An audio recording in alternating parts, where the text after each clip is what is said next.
The Russian Civil War began in the aftermath of the Great October Revolution of 1917. While the revolution itself was almost bloodless, the civil war that followed was one of the most tragic periods in Russian history. Violence and cruelty became commonplace in the 4 years that followed, and hopes for democracy were crushed. Russia was ruled by a small group of revolutionaries known as the Bolsheviks, who understood only too well what they must do to hold the power they had seized. Those who opposed the Bolsheviks understood that these new leaders would irrevocably change Russia. The struggle between the Bolsheviks and their enemies shaped the new Soviet state and its later development. Millions were killed and crippled, while hundreds of thousands, the bloom of the nation, left the country never to return. The causes of the Russian Civil War were deeply rooted in Russian history. The First World War had caused desperate suffering among the Russian people, but other more long-standing problems were just as important. For centuries, Russian peasants had been tied to land they did not own and forced to work for others. In 1861, only two civilized nations, the United States and Russia, permitted one man to own another and force him to work against his will.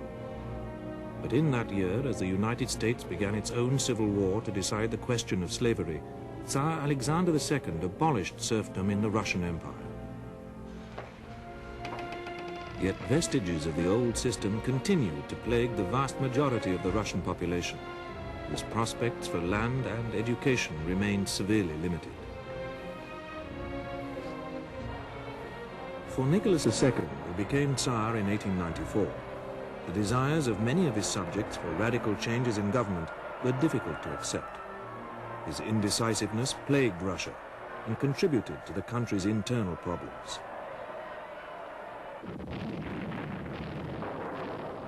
Russia entered World War I in 1914. By 1916, devastating military defeats and internal problems aggravated by the war caused most Russians to believe that revolution was the only solution. In 1917, Russia experienced not one, but two revolutions. The first revolution took place in February.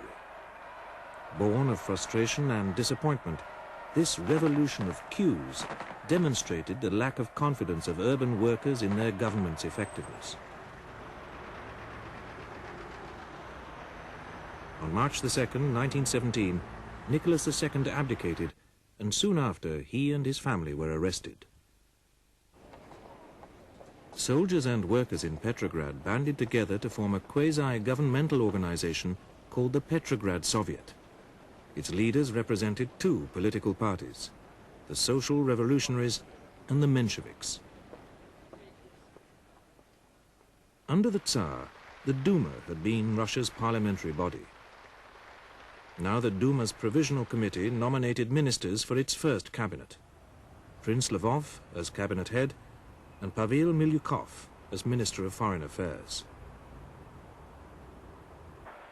Revolutionary parties did not play a significant role in the February Revolution, but the Bolsheviks acted immediately to take advantage of the new freedom released by the revolution and amassed the forces necessary to launch an offensive.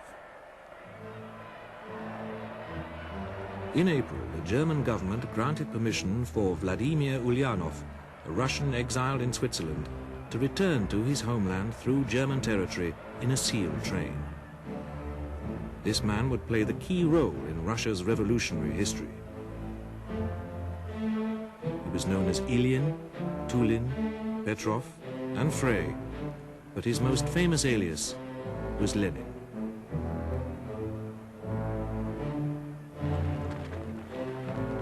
As the months passed, the provisional government lost popular support. Bolshevik propaganda hastened the erosion of police and military authority, and the government was unable to halt the disintegration of social order. Russia's people, convinced of the futility of the war, responded to anti-war propaganda. Combat action continued, but in the spring of 1917, fraternization between Russian and German soldiers began.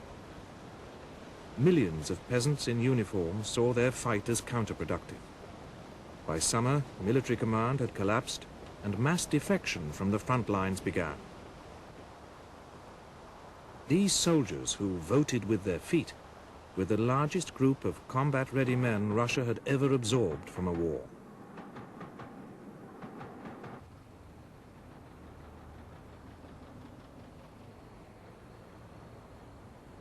In early June, the delegates to the first All-Russian Congress of Soviets in Petrograd heard Lenin state the Bolsheviks' intention to seize power. In July, the news of a military order issued under pressure from the Allies to launch a frontal offensive touched off a series of mass demonstrations. When the demonstrations became menacing, the government moved loyal troops into the city who brutally put down the unrest.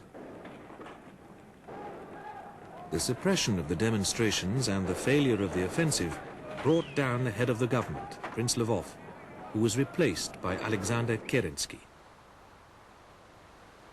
At the time, Kerensky, a socialist and a prominent lawyer, was a popular figure who, less than a year later, in flight from the Bolsheviks, would leave his country with a Serbian passport on the deck of a British cruiser, never to return.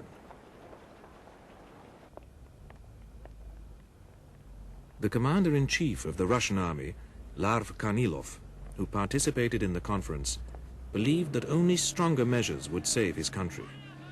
Late in August, he brought his Wild division to Petrograd and attempted to establish a military dictatorship.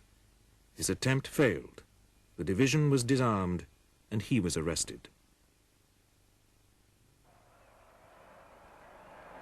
More and more people listened to Bolshevik calls for support. In Petrograd and other cities, Lenin and the Bolsheviks waged a determined propaganda campaign. The Bolsheviks set up a military revolutionary committee to plan and implement their seizure of power.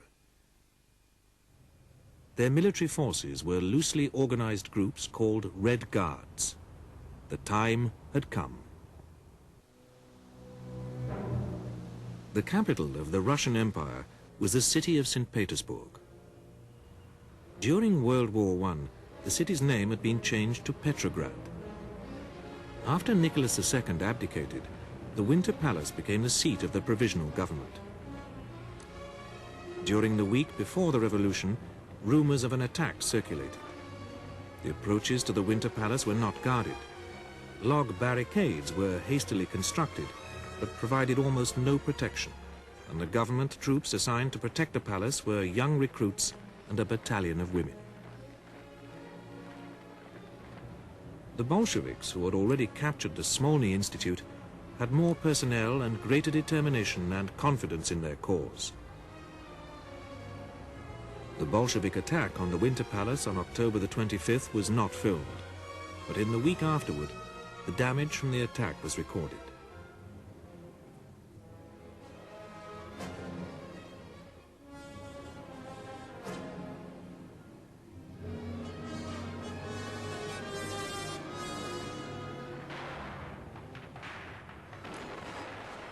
On October the 30th, the first military engagement of the Russian Civil War took place. The Bolsheviks' Red Guards faced Cossacks loyal to the recently overthrown government outside Petrograd. The Cossack general, Pyotr Krasnov, was arrested, but released almost immediately.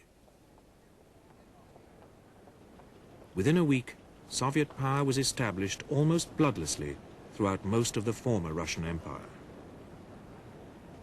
But opposition remained, most importantly, in Moscow.